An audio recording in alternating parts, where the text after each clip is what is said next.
Hello नमस्कार दोस्तों। आज इस वीडियो के अंदर अपन सामान्य ज्ञान के जीके कुछ इम्पोर्टेंट पर्सन यहाँ पर अपन पढ़ने वाले हैं। ये ऐसे पर्सन हैं जो आपके हर कंपटीशन लेवल में आपका ये ऐसे पर्सन आते हैं। अगर आप रेलवे का, एनटीपीसी का, ग्रुप डी का तैयारी कर रहे हैं तो आप बिल्कुल भी टेंशन ना लें।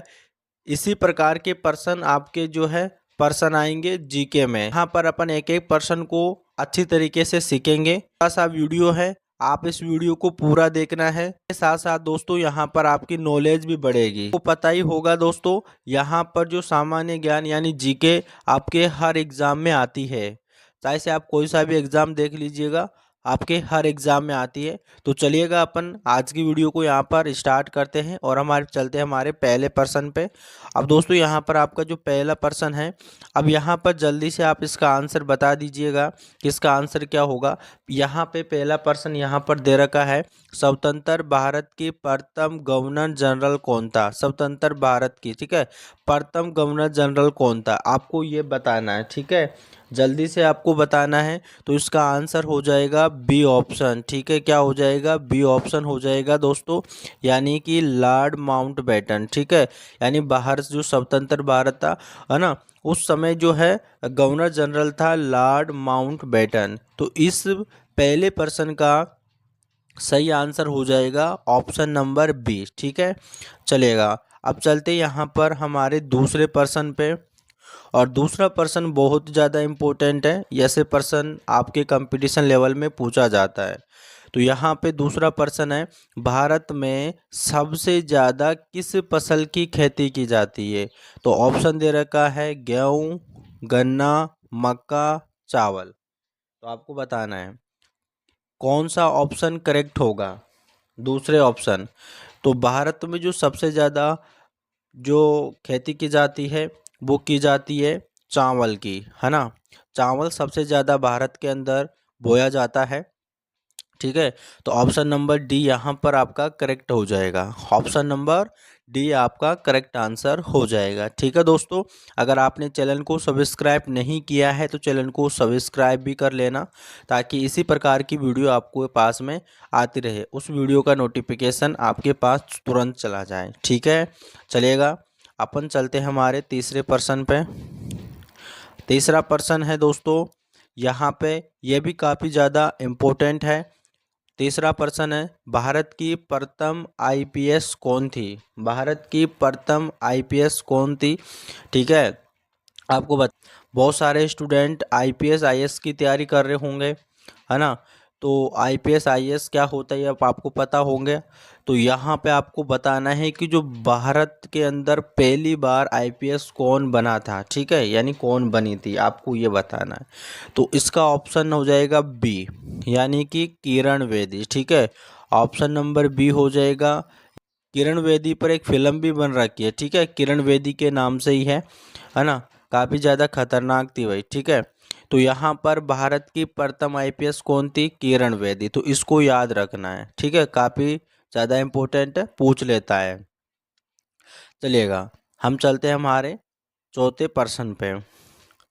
और भाई चौथा पर्सन है, भारत में सबसे कम जनसंख्या वाला राज्य कौन सा है। सबसे कम जनसंख्या कहाँ पे जो है निवास करती है, आपको ये बताना है। चौथा पर्सन का करेक्ट आंसर बताना है।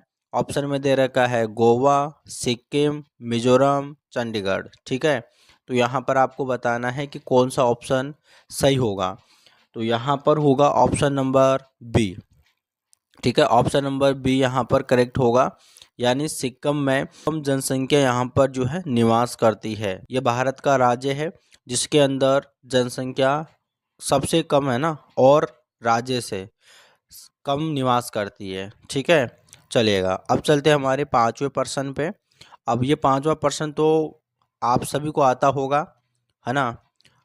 तो आप बताइएगा कि इस पांचवें पर्सन का करेक्ट आंसर क्या होगा। यहाँ पर पांचवा पर्सन है कि कंप्यूटर का दिमाग किसे कहा जाता है ना। मतलब मैन कंप्यूटर का जो है दिमाग किसे कहा जाता है वो आपको बताना है। माउस को बोला जाता है, सीपीयू को बोला जाता है, कीबोर्ड को बोला जाता है, या फिर मॉनिटर को बोला जाता है। तो इसका करेक्ट आंसर होगा ऑप्शन नंबर बी होगा, यानी CPU को बोला जाता है। ठीक है, CPU को बोला जाता है। अब इसकी फुल फॉर्म क्या होती है CPU की, यानी CPU की फुल फॉर्म होती है सेंट्रल प्रोसेसिंग यूनिट। ठीक है, यहाँ पर इसकी फुल फॉर्म को भी याद रखना है। ठीक है, चलेगा। अब चलते हैं हमारे छठे पर्सन पे। अब छठा पर्सन भी काफ़ी ज़्यादा इम्पोर्टेंट है, इसको याद रखना है भाई। ठीक है, छठा पर्सन है सियाचिन ग्लेशियर भारत के किस राज्य में है। ठीक है, ये पूछ रहा है सियाचिन ग्लेशियर भारत के किस राज्य में है। सिक्किम में है, जम्मू कश्मीर में है, उत्तर प्रदेश में है, हिमाचल प्रदेश के अंदर है। तो आपको बताना है कि इसका करेक्ट आंसर क्या होगा। इसका करेक्ट आंसर होगा ऑप्शन नंबर बी, यानी कि जम्मू कश्मीर में। ठीक है, यानी जो सियाचिन ग्लेशियर है वो भारत के जम्मू कश्मीर राज्य में है। चलेगा। अब चलते हैं हमारे सातवें पर्सन पे। अब देखो यहाँ पर अब बहुत सारे लोग जो चाय पीने वाले हैं उनको तो काफ़ी ज़्यादा टेंशन हो जाएगी कि कौन सा पर्सन आ गया है। ठीक है, लेकिन सही है, यानी जो चाय पीने से कौन सी बीमारी होती है। देखो चाय पीने से जो बीमारी होती है वो बीमारी होती है यहाँ पर पायरिया। ठीक है, पायरिया बीमारी होती है ना। चाय हमारे शरीर के लिए काफ़ी ज़्यादा नुकसानदायक है अगर लिमिट से ज़्यादा चाय पियेंगे तो, है ना। तो चाय ज़्यादा नहीं पीना चाहिए, क्योंकि किसी ना किसी चीज़ से कुछ ना कुछ बीमारी तो होती है। तो चाय आपको अच्छी लगती है, चाय आप पीते हो, लेकिन चाय से बीमारी होती है भाई पायरिया। ठीक है, तो इस चीज़ को याद रखना, मतलब चाय पीना चाहिए लेकिन कम। ठीक है, लिमिट से ज़्यादा नहीं जाना चाहिए। तो चलिएगा, अब चलते हैं हमारे आठवें पर्सन पे। अब आठवां प्रश्न है कि भारत का सबसे लंबा बांध कौन सा है। भारत का यानी सबसे लंबा बांध, भाखड़ा बांध है, इंदिरा सागर बांध है, हीराकुंड बांध है, या नागा अर्जुन बांध है। तो इसका करेक्ट आंसर आपको बताना है, और इसका करेक्ट आंसर होगा ऑप्शन नंबर सी, यानी हीराकुंड बांध होगा। ठीक है, कौन सा होगा, हीराकुंड बांध यहाँ पर आपका करेक्ट आंसर हो जाएगा। हीराकुंड बांध सबसे लंबा बांध है भाई, ये सबसे लंबा। ठीक है, हीराकुंड बांध। चलेगा। अब चलते हैं हमारे नौवें पर्सन पे। ठीक है, नवा पर्सन है गेटवे ऑफ इंडिया कहाँ स्थित है, ये बताना है। मुंबई में है, दिल्ली में है, गुजरात में है, कोलकाता में है। तो ये आपको बताना है। तो ये गेटवे ऑफ इंडिया जो है ना मुंबई के अंदर है। ठीक है, यानी मुंबई के अंदर यहाँ पर ये गेटवे ऑफ इंडिया स्थित है, इस चीज़ को याद रखना है। चलिएगा, अब 10वां पर्सन पे चलते हैं। अब यहाँ पर देखो 10वां प्रश्न है ज्वालामुखी मंदिर कहाँ स्थित है। उत्तराखंड, तमिलनाडु, कर्नाटक, हिमाचल के अंदर। भाई बताना है ज्वालामुखी मंदिर कहाँ पर स्थित है। ज्वालामुखी मंदिर जो है यहाँ पर हिमाचल प्रदेश के अंदर स्थित है भाई। ठीक है, ऑप्शन नंबर डी आपका करेक्ट आंसर हो जाएगा, यानी कि हिमाचल के अंदर है ज्वालामुखी मंदिर। ठीक है, आपको बार बार देखते रहना है। ठीक है, आपको याद करने की ज़रूरत भी नहीं है, अगर आप बार बार इस वीडियो को देखते हो तो आपको ऐसे ही याद होता रहेगा। ठीक है, तुरंत आपको पता चल जाएगा कि इस प्रश्न का आंसर क्या होगा, याद करने की ज़रूरत ही नहीं है। अब देखो यहाँ पर एक प्रश्न है, रोज़ाना आलू खाने से कौन सी बीमारी होती है भाई। रोज़ाना आलू खाने से, ऐसा नहीं है कि रोज़ रोज़ आलू खाओगे तो आपको भाई इससे बीमारी होती है। मैंने पहले बोला था कुछ ना कुछ लिमिट से ज़्यादा खाने से कुछ ना कुछ बीमारी होती है ना। तो यहाँ पर 11वें प्रश्न का सही आंसर हो जाएगा ऑप्शन नंबर सी, यानी मोटापा। ठीक है, आपके शरीर के अंदर मोटापा आ जाएगा रोज़ाना आलू खाने से। तो आलू खाना है, ऐसा मना नहीं कर रहा आलू नहीं खाना है, बट लेकिन लिमिट से ज़्यादा नहीं खाना। ऐसा नहीं कि आप रोज़ रोज़ ही आलू खा रहे हो। ठीक है, आलू खाने से मोटापा जो होता है वो बढ़ जाता है। ठीक है, 11वां प्रश्न अपने देख लिए। 12वां प्रश्न देखते हैं। 12वां प्रश्न है भारत में सबसे बड़ा गन्ना उत्पादक राज्य कौन सा। मतलब कि जो गन्ना होता है वो कहाँ पर सबसे ज़्यादा मिलता है, कहाँ पे सबसे ज़्यादा बोया जाता है, वो बताना है। ठीक है ना। उत्पादक का मतलब होता है बोया जाता है, कहाँ पे बोया जाता है। तो 12वें का करेक्ट आंसर होगा उत्तर प्रदेश के अंदर। ठीक है, कहाँ पे भाई, उत्तर प्रदेश के अंदर, यानी उत्तर प्रदेश के अंदर सबसे ज़्यादा गन्ना बोया जाता है। ठीक है, चलेगा। अब 13वें प्रश्न पे चलते हैं। देखो यहाँ पर 13वां प्रश्न है कि भारत का अंग्रेजी नाम यानी इंडिया की उत्पत्ति किस शब्द से हुई।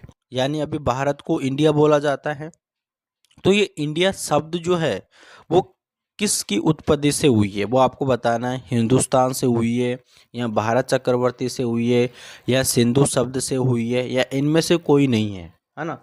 अगर इनमें से कोई नहीं है तो कौन सा है वो आपको बताना है। तो ऑप्शन नंबर 13 का सी करेक्ट आंसर हो जाएगा, ठीक है, यानी कि सिंधु शब्द से हुई है। इस चीज़ को याद रखना, सिंधु शब्द से हुई है ना, सिंधु शब्द से हुई है, यानी सिंधु शब्द से है ना हमारे भारत को इंडिया का नाम मिला था। इस चीज़ को याद रखना, ठीक है। चलिएगा अब चलते हैं हमारे यहाँ पे। अब देखो यहाँ पर 14वां प्रश्न है कि ताजमहल बनाने में कितने मजदूरों ने काम किया था। भाई ताजमहल जब बन रहा था तो उसमें कितने मजदूर थे, 15,000, 20,000, 25,000 या 30,000, ठीक है। तो भाई यहाँ पर ताजमहल बनाने में जो मजदूर लगे थे वो लगे थे 20,000। Option number B correct answer हो रहा, ठीक है ना। 20,000 मजदूरों ने ताजमहल बनाने में अपना जो है कार्य किया था, ठीक है। चलिएगा अब चलते हैं हमारे अगले प्रश्न पे। और यहाँ पे 15वां प्रश्न है कि मनुष्य के चेहरे में कुल कितनी हड्डियाँ होती है, ठीक है। मनुष्य के चेहरे की बात कर रहा हूँ ओनली, ठीक है। किसकी बात कर रहा है, चेहरे की, ठीक है।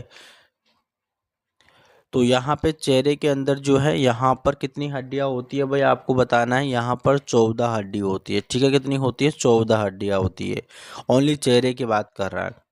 अगर पूरे शरीर की बात करें तो यहाँ पर 206 हड्डियाँ होती है, ठीक है। कितनी होती है, 206 हड्डियाँ होता है मानव शरीर के अंदर। चेहरे की बात करें तो चेहरे में जो ओनली 14 हड्डियाँ होती है, इस चीज़ को याद रखना, ठीक है। अब आपको वीडियो में कमेंट करके ये बताना है कि जो मैंने 15% लिए हैं वो काफ़ी ज़्यादा इम्पोर्टेंट थे या नहीं थे, और आपको क्वेश्चन कैसे लगे आपको कमेंट करके बताना, ठीक है। तो मिलते हैं नेक्स्ट वीडियो।